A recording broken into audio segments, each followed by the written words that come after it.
Eh bien, salut à tous les amis, c'est Divix. Alors aujourd'hui, on se retrouve pour une nouvelle vidéo.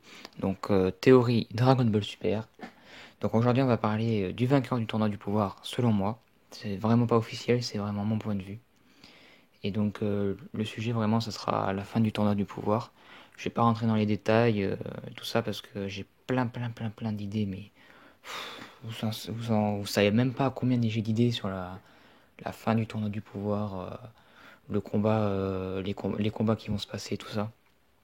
Bref, là c'est tout un petit peu trop perdu, mais donc du coup, on va parler du vainqueur du tournoi du pouvoir. Donc, comme nous le montre l'animé depuis le début du tournoi, les personnages de tous les univers se donnent à fond. Donc on a bien vu, tous les personnages débloquent des nouvelles transformations, les filles de l'univers 3 débloquent leurs transformations, on a vu Annie Laza, pour l'univers, je vais pas dire de conneries, mais bon, enfin, j'ai pas envie de donner le nom du... Vous voyez très bien de qui je parle, je vais pas donner le nom de l'univers parce que je me rappelle pas. On a vu l'univers l'univers 6, excusez-moi, briller aussi. Hit qui a combattu Jiren, qui a surpassé un petit peu ses limites. La fusion Kaylee Caligula. Enfin voilà, franchement, tout le monde s'est surpassé, donc voilà. Le seul bémol, pour moi, c'est que nous n'avons pas encore vu Gohan briller. Franchement, Gohan, on l'a pas vu briller, donc avec une nouvelle transformation, ou autre, hein, un mode. Alors que les autres Saiyans, comme Goku et Vegeta, enfin, surtout Goku et Vegeta, Kaylee, Caligula, ont un peu du Super Saiyan 2, tout ça. Donc Gohan, c'est le seul Saiyan qui a pas eu une transformation, tu vois. Donc pour moi, euh, ça pose un petit problème. Peut-être que la Toei a attendu, enfin exprès, oui, a attendu exprès de la nouvelle transformation de Gohan. Peut-être le SCJ White, on sait pas, hein. Mais pour la fin du tournoi, tout simplement. De plus, donc si on suit la théorie du générique, il y a seul jusqu'à présent, en fait, comme on a vu sur le banc, voilà tout ça, seuls les jusqu'à présent éliminés apparaissent. Donc on a Piccolo, tout ça, Krillin, Tenshinhan, et on les voit dans la théorie de l'ending, je crois, ou du générique. Bref. Il y a Gohan qui n'apparaît pas dessus. On voit Vegeta qui sort en sixième et Freezer qui est le dernier. Donc on ne voit pas Gohan dedans. Et on voit Goku qui tient la Dragon Ball numéro 4. Donc pour moi, la Dragon Ball numéro 4, c'est tout simplement le signe, donc déjà si on remonte à Dragon Ball Z, donc le signe de son grand-père.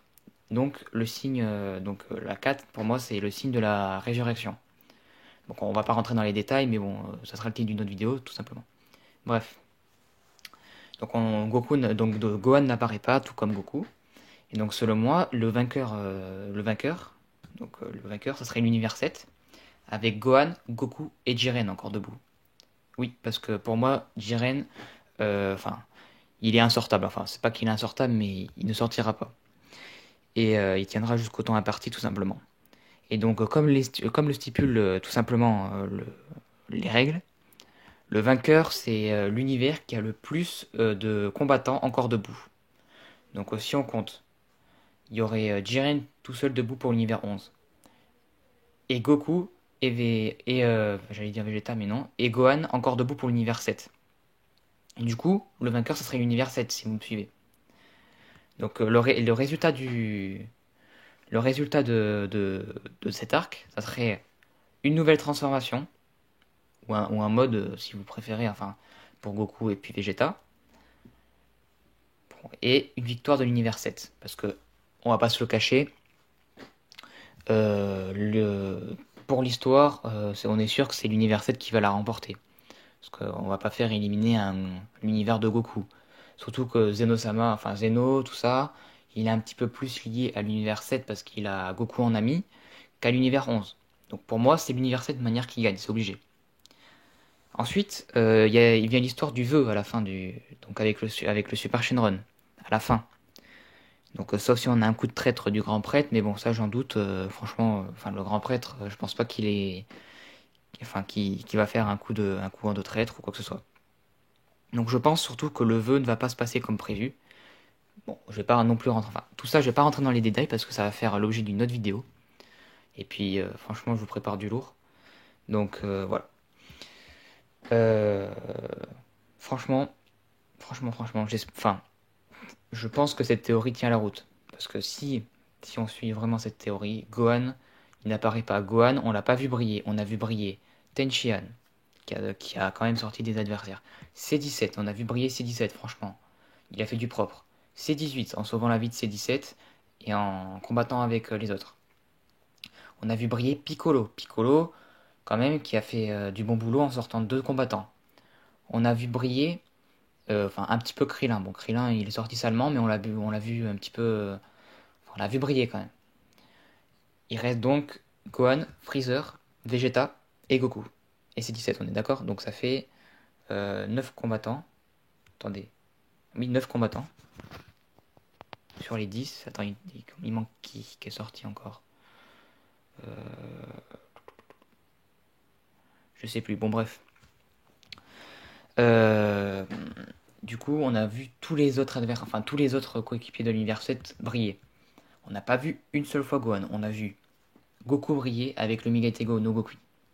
On a vu C17 briller en éliminant plusieurs adversaires, dont Anilaza. On a vu briller Freezer en éliminant Frost et beaucoup d'adversaires. Bon, à sa manière, hein. Il est sadique, il se retient. Enfin bref, je ne vais pas rentrer non plus dans les détails, ça sera le sujet d'une autre vidéo. Et on a vu briller Vegeta, là, donc dans l'épisode 123 et l'épisode 122 avec son SSJ2 God, ou son Super Saiyan Blue 100%, vous appelez ça comme vous voulez.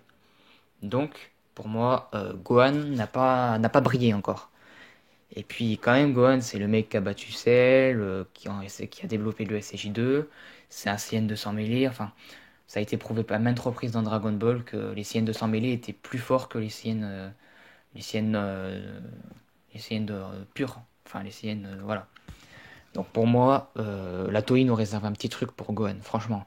Ça serait un SSJ White, je sais pas, franchement. Bref. Du coup, on verra bien, et puis voilà, hein. Donc moi c'est tout ce que j'avais à dire les gars. Je vous laisse réfléchir sur cette théorie. Si vous avez d'autres théories, dites-le moi en commentaire. N'hésitez pas à like la vidéo, à vous abonner, à partager, à me dire ce que vous pensez de mes vidéos. Si je dois changer quelques trucs, n'hésitez pas. Je suis ouvert à tous les sujets. Et puis moi je vous dis à dans une prochaine vidéo. Ciao ciao.